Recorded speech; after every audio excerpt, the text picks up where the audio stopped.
boa noite. Estamos começando mais um Tambaú Eleições. Hoje a gente fala sobre o disparo de mensagens pelos candidatos. O TRE disponibilizou um site específico para denúncias.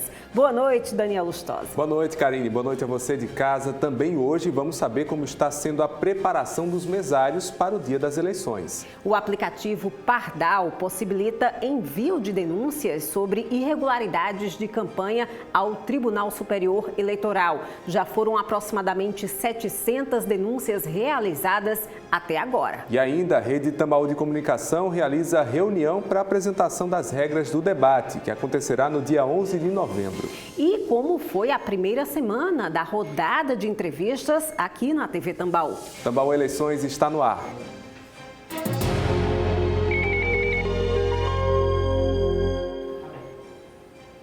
Aproximadamente 700 denúncias de propaganda irregular já foram feitas através do aplicativo Pardal aqui na Paraíba. João Pessoa lidera esse número de denúncias. Isso, Karine. Inclusive, o repórter João Tiago detalha agora como essa ferramenta pode ser usada pelo cidadão para colaborar com a fiscalização do processo eleitoral. Um aplicativo para denunciar irregularidades nas eleições. O Pardal não é nenhuma novidade, mas pouca gente sabe da existência do programa desenvolvido pelo Tribunal Superior Eleitoral. E o acesso a celulares ainda é um problema para algumas pessoas. Não entendo bem esse negócio de aplicativo não, entendeu? Mas eu não acho que não seria viável não. Eu não tenho aplicativo, porque eu nem sei mexer com internet, com nada, sabe mais. Assim, só no Zap mesmo e telefone. O app atende até aqueles que têm mais dificuldades para usar o celular. Você vai lá na sua loja, dependendo do sistema operacional que você usa, iOS ou Android, baixa o aplicativo, é gratuito, não ocupa muito espaço no teu smartphone. Então, a partir daí, você se torna um fiscal em potencial da Justiça Eleitoral. 611 denúncias já foram realizadas desde o início das eleições. Salta os olhos a quantidade de denúncia, por exemplo, de municípios pequenos, feito Lagoa Seca. Lagoa Seca tem hoje 31 denúncias no Pardal. O aplicativo Pardal existe desde as eleições de 2016. De lá para cá, ele foi aperfeiçoado pelo TSE para atender ao máximo de denúncias possível. Neste ano, as mudanças foram bastante grandes e incluíram o Ministério Público Federal. Se você tem dúvida, você vai lá, faz a sua denúncia, colocando, por exemplo, propaganda eleitoral, e aqui a gente vai redirecionar, vai informar você que aquilo dali é um crime de competência do Ministério Público e já manda para você uma informação com o link para você clicar. Simples e objetivo, o app é uma ferramenta importante no combate à corrupção e à propaganda eleitoral irregular. E o TRE disponibilizou um site específico para denúncias sobre disparos em massa de mensagens pelo WhatsApp.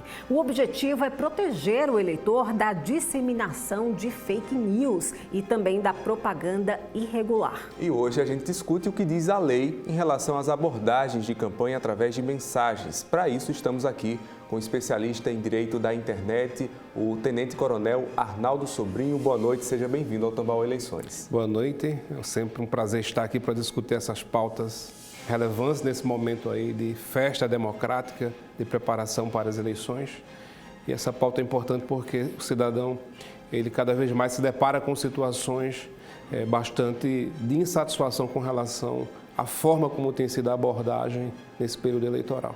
Eu costumo dizer, coronel, que as fake news durante o período eleitoral sempre existiram, mas antes aconteciam com panfletagens, com acusações infundadas, né? O alcance era menor, agora o alcance é muito maior e existe ainda esse disparo de mensagens através do WhatsApp.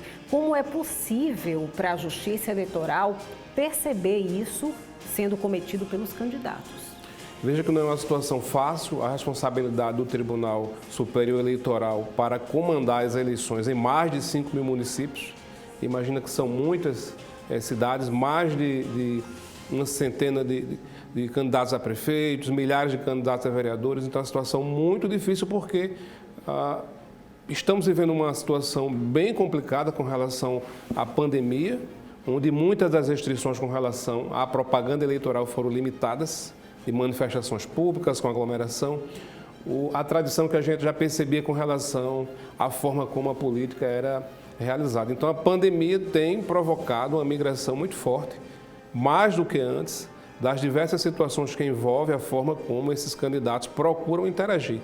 E, obviamente, como você diz, que essa situação que envolve a disseminação de informações falsas, elas são extremamente graves, porque colocam justamente em uma situação de atentado à honra dos candidatos e também dissemina, de certo modo, informações que podem confundir o eleitor e aí influenciar na mudança de voto ou mesmo em situações mais complexas de desrespeito à privacidade, à honra das pessoas dessa conjuntura e também dos candidatos. Então, é importante, sim, essa fiscalização do TSE, da Justiça Eleitoral, e o cidadão ele tem uma responsabilidade muito grande em denunciar estas situações que, porventura, transgridam, que violem essa margem de liberdade possível para o exercício da cidadania, seja participando das movimentações políticas, seja também apresentando propostas. Então, o candidato ele tem que ficar alerta a essas situações e também os apoiadores.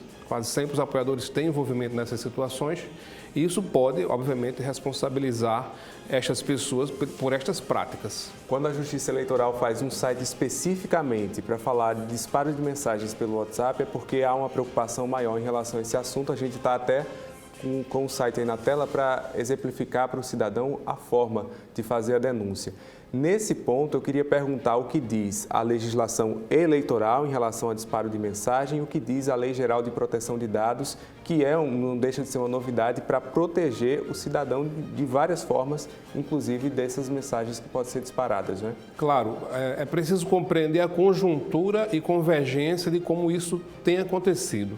Então, nas duas últimas eleições, podemos colocar assim, a forma de acesso às pessoas à internet, aos smartphones, isso se popularizou. As pessoas dos rincões, do interior, que moram no sítio, numa comunidade mais distante, hoje tem pelo menos uma internet rural para acesso a estas informações.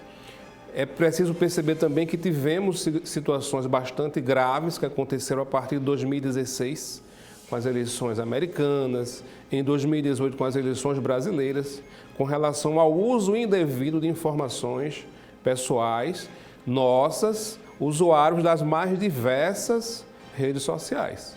Mas o Facebook com a Cambridge Analytica, do Reino Unido, que vendeu informações. É o caso da situação de disparos em massa por softwares de disseminação de informações pelo WhatsApp.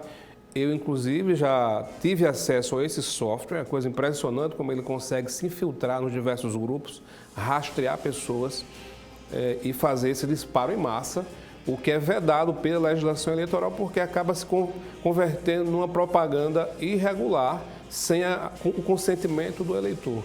Então, há situações bastante pontuais, já inclusive em João Pessoa, e isso deve estar ocorrendo também em outras cidades, o acompanhamento pelo Ministério Público dessas situações, não que não seja permitido, é permitido dentro dos limites do exercícios que a lei permite, mas esses abusos têm sido levados à Justiça pelo Ministério Público Eleitoral e já inclusive candidatos que receberam multas por conta desse uso indevido e também abusivo das redes sociais. Então, a Lei Geral de Proteção de Dados é outro contexto, é outra inovação.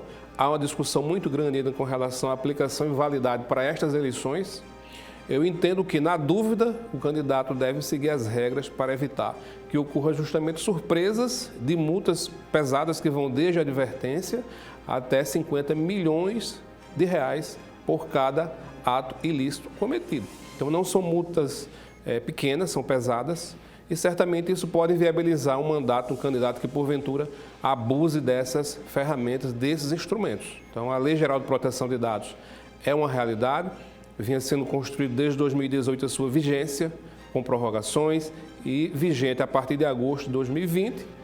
Entendo eu que, embora seja discutível a aplicação para as eleições, os candidatos, os apoiadores devem ficar atentos.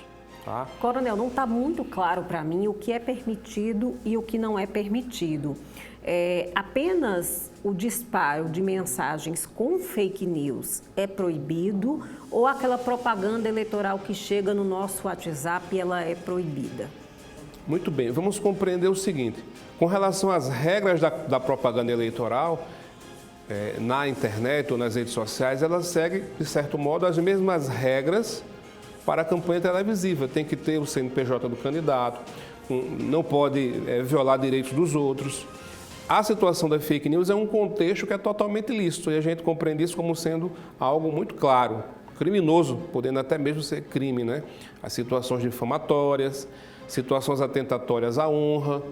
Então, estas situações também já há registro de pedidos com liminares para retirada de conteúdo indevido das redes sociais. O WhatsApp é mais difícil, porque quando começa a disseminar é complicado. Esse é um contexto. Criptografada, né, a Isso. mensagem do WhatsApp. Já o WhatsApp em si, o repasse de informações de pessoa por pessoa, a gente vai entender como sendo algo legítimo, de alguns amigos que a gente tem, de grupos que participamos, porque nós aderimos a esse grupo e temos a opção, inclusive, de sair deles. Mas há uma situação muito mais grave, que é quando eu não tenho um contato de um candidato e sou surpreendido com uma mensagem de pedido de voto, uma mensagem de pedido de aliciamento. Então, como é que esse candidato conseguiu esse meu número? Já que eu não estou no contexto de participação de nenhum, não sou apoiador, não sou filiado a partido político, compreende? Eu, inclusive, já recebi essas mensagens, mas aí esse determinado candidato já teve o cuidado de pedir permissão para que eu permanecesse nessa lista de transmissão e se eu me mantivesse em silêncio, era entendido como sendo uma negativa para continuar recebendo estas mensagens. Então, o segredo de tudo da Lei Geral de Proteção de Dados para essa questão específica das eleições diz respeito ao consentimento do eleitor para receber estas mensagens, as propostas dos candidatos. Quando essa mensagem vem de um desconhecido, a primeira pergunta que se faz é como é que esse candidato, essa equipe, sabe que eu voto na cidade onde ele está se candidatando? E aí já é uma forma de acionar a Lei Geral de Proteção de Dados. Sim, eu entendo que isso que você coloca se enquadra perfeitamente dentro dessa perspectiva. Porque nós não nos conhecemos e eu recebo uma mensagem de pedido de voto, de pedido de apoio de um candidato a prefeito, a vereador de uma determinada cidade. Como é que essa pessoa teve acesso? De algum modo, ele teve acesso a uma base de dados sem minha autorização. Então, se eu não consentir que essa informação minha pudesse ser utilizada, esse encaminhamento é indevido.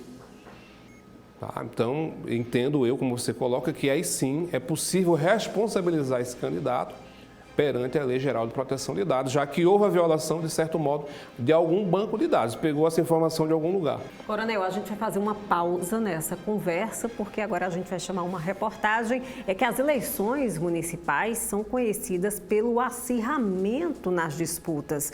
E dentro desse cenário, pelo menos 4 cidades paraibanas tiveram que pedir reforço das tropas federais. Esses magistrados apresentaram ao tribunal justificativas quanto a essa necessidade. Esses pedidos serão ainda apreciados pelo tribunal, eles seguem um rito. O governador do estado é consultado para informar se as forças locais são capazes de garantir a segurança nesses municípios. E após a apreciação do tribunal, é que o pedido é encaminhado para o Tribunal Superior Eleitoral para homologação dessas forças de segurança, se uma vez for deferido. Nas eleições municipais, realmente, como existem as disputas locais, né, com base no ânimo naquele município, o juiz, com a sensibilidade dele e baseado nos fatos que estão ocorrendo, pode apresentar as justificativas ao tribunal para essa requisição. Lembrando que os municípios que fizeram essa solicitação das tropas federais aqui na Paraíba até o momento são Alhandra, Pedras de Fogo, Fagundes e Brejo do Cruz. Campanha muito acirrada nessas cidades, a gente espera que não seja necessário uma ação tão efetiva assim para controlar essas campanhas, né? E devido à pandemia, a preocupação com os protocolos de segurança tem sido uma das prioridades dessas eleições.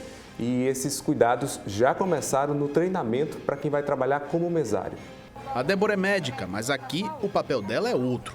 Nesse ano ela foi voluntária para ser presidente de mesa nas eleições.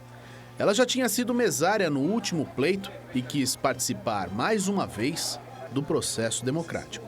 Esse ano fui convocada para ser presidente de mesa E assim, é uma coisa que eu gosto de fazer. Neste ano, quase 300 presidentes de mesa foram convocados para as eleições. Alguns sentiram um pouco de medo, receio, por conta do novo coronavírus. No entanto, todo o processo está sendo pensado justamente para se evitar possibilidades de contágio. A segurança está acima de tudo. Nós temos que ter equipamentos de segurança, vai ter que usar a máscara, o álcool em gel, o eleitor não pode adentrar na sessão sem a máscara. Então, tudo isso está sendo repassado aos presidentes de mesa. O conhecimento gerado nesse treinamento vai ser fundamental para o funcionamento das sessões eleitorais durante o pleito desse ano. Desde o procedimento da entrada na sessão até a votação desse eleitor é conduzido pela mesa receptora de voto. Então, o presidente é a pessoa que está coordenando esse trabalho, representando a Justiça Eleitoral nesse momento. Com as mudanças deste ano, como o cancelamento do uso da biometria, a atualização é fundamental. Primeiro, nós fizemos um curso EAD, que o TRE já disponibilizou para exatamente mesários, e outros estão fazendo esse curso aqui presencial. A gente vai fazer um intervalo rápido. Na volta, a gente vai mostrar como foi essa primeira semana de entrevistas com os candidatos à Prefeitura da capital aqui na TV Tambaú. E a gente continua a nossa conversa sobre crimes cibernéticos nas eleições aqui no estúdio.